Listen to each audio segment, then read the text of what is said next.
네, 2020년 3월 11일 오늘의 묵상 간증은 노땡우님의 구원이 이루어지는 환경이라는 제목의 묵상 간증입니다. 지금으로부터 18년 전 제가 중학교 2학년일 때 누나의 조현병이 발병되었습니다. 이후 누나는 옷을 벗고 소리를 지르며 새벽에도 집 밖으로 뛰쳐나가는 등 예측할 수 없는 행동을 했습니다. 그런 증세를 보일 때면 누나는 성인 남성도 감당할 수 없을 정도로 강력한 힘을 발휘했습니다. 잠을 자지도 않고 소란을 피울 때도 있어 온 가족이 지옥 같은 시간을 보내야 했죠. 누나의 병은 2, 3년 주기로 계속 재발했고 그때마다 저희 가정은 풍비박산이 났어요.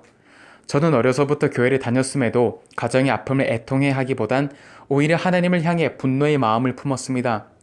남들에게 이야기하기조차 부끄러운 고난을 주신 하나님이 원망스러웠고 하나님의 선하신 뜻이 이렇게 자연할 수 있냐며 불평했습니다. 돈을 좋아하는 바리새인들이 하나님의 아들이신 예수님을 앞에 두고 비웃은 것처럼 저도 세상 사람들이 생각하는 평화와 형통, 축복을 소망하고 주인 삼으며 구원을 위해 이 땅에 오신 예수님을 비웃었습니다. 오직 누나의 병이 완치되기만을 바라면서도 교회 공동체 모임에는 참여하지 않았고 누나를 치유해 내지 못하는 의사들과 목사님들을 무시했습니다. 얼마 뒤 집안의 기둥이자 방파제 역할을 하던 아버지가 암으로 돌아가신 후 누나의 조현병은 제 삶에 더 큰 영향을 미쳤습니다.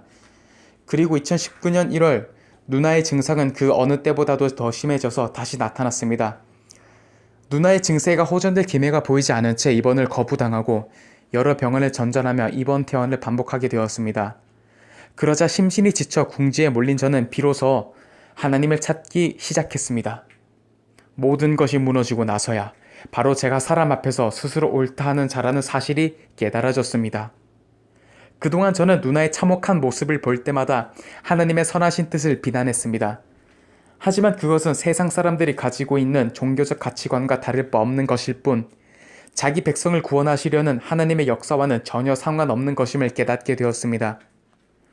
어려서부터 들은 설교가 많았던 저는 율법과도 같은 신앙인으로서의 행동 거지와 선지자처럼 보이려는 신앙 상식에만 신경을 썼습니다.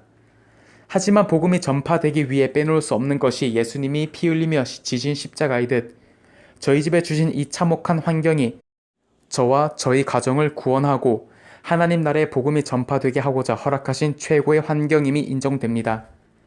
사람 중에 높임을 받는 것만이 최고인 줄 알다가 하나님 앞에 미움받는 인생으로 끝날 수도 있는 저였는데 최고의 사랑으로 구원이 이루어지는 가정 환경을 주신 하나님을 찬양합니다. 적용하기.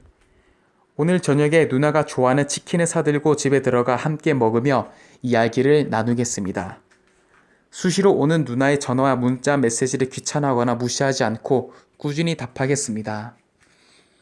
네, 여러분 모두들 코로나 조심하시고요. 오늘 하루도 주님 안에서 승리하시는 하루 되세요.